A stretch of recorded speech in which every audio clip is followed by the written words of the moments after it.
Welcome to the online lectures of Math 1-to-1 Linear Algebra and ODEs. Today we are going to learn Cramer's rule.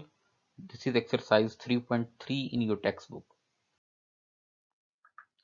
In linear algebra, Cramer rule is a formula for the solution of a system of linear equations with as many equations as unknowns, valid whenever the system has a unique solution. General form: consider a system of n linear equations for n unknowns, represented in matrix multiplication form as follows. In this equation, n cross n matrix A has a non-zero determinant, and the vector x equal to x1, x2 up to xn is the column vector of the variables. Then the theorem states that in this case the system has a unique solution whose individual values for the unknowns are given by this formula. In this formula, AI is the matrix formed by replacing the ith column of A by the column vector B. Let's discuss the formulas for the Cramer's rule. In a system of two linear equations, we will first write the system of linear equations in matrix form. Then, to find the value of unknown variable x, we will replace first column of matrix A here with the column vector B and divide the values of this determinant with the determinant A. In the same way, to find the value of unknown variable y, we will replace second column of a matrix A with the column vector C and divide the answer of this determinant with the value of the determinant calculated for the original matrix A. The same procedure will be followed in 3 by 3 matrix. In a system of three linear equations, we will write given linear systems in the form of matrix equation, and for the value of unknown x, we will replace column 1 with the column vector D. For the value of y,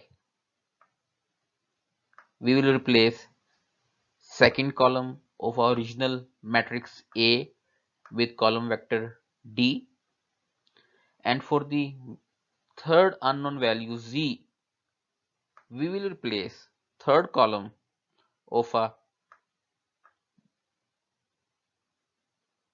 matrix A with the column vector D. In all these three equations, the denominator will be same, and that would be the determinant of the original matrix. Let's try to understand the concept of Cramer's rule with the help of an example. In this example, we have two linear equations and also two unknowns x1 and x2.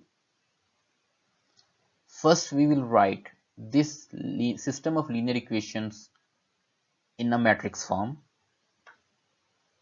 And in matrix form, this is our matrix A.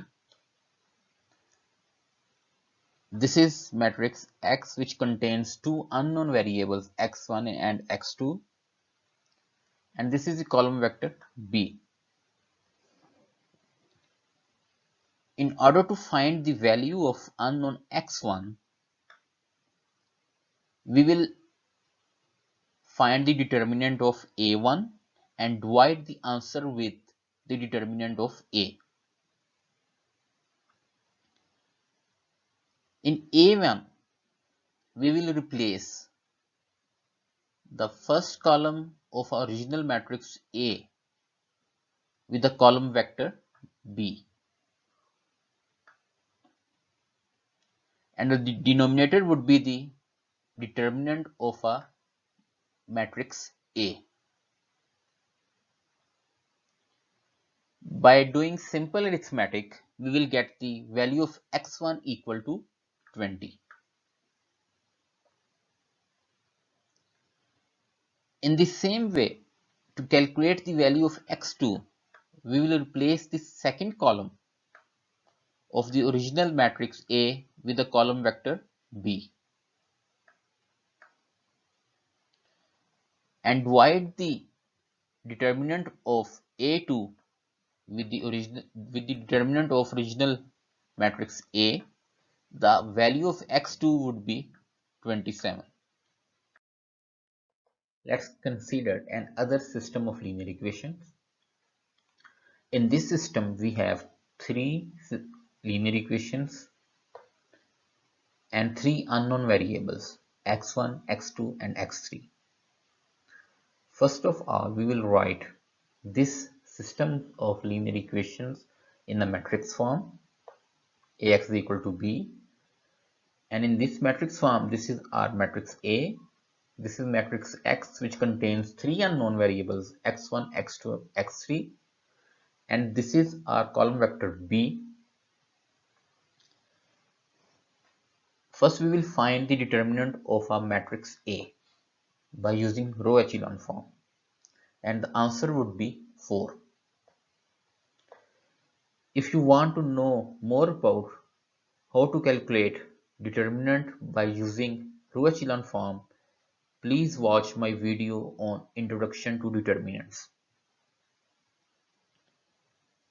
For the value of a determinant of matrix A1, we will first replace the first column of the given matrix A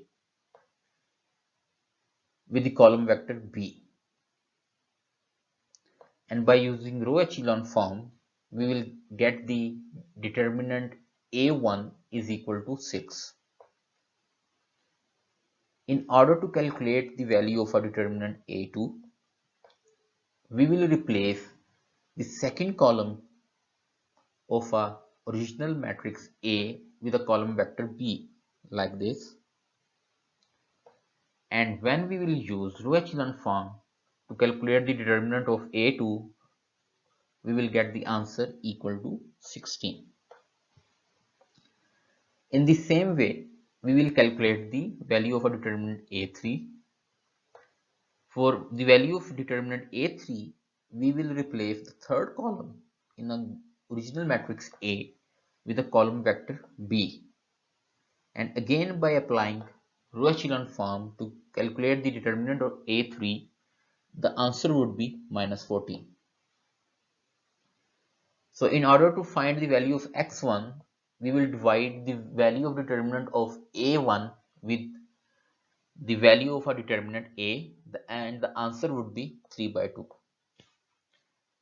For the value x2, we will divide the value of the determinant A2 with the value of a determinant A, and the answer would be 4. In the same way, we will calculate the value of x3, and the answer is minus 7 by 2. So the answers of unknown variables x1, x2 and x3 are 3 by 2, 4 and minus 7 by 2 respectively. In order to verify our answer, we will put the value of x1, x2, x3 in any equation of a given system. So in this case, I have picked equation 1 and I am putting the value of x1 and x2 in equation 1. And by doing simple arithmetic, I can observe that the left hand side is equal to right hand side. So the values of x1, x2 and x3 are correct.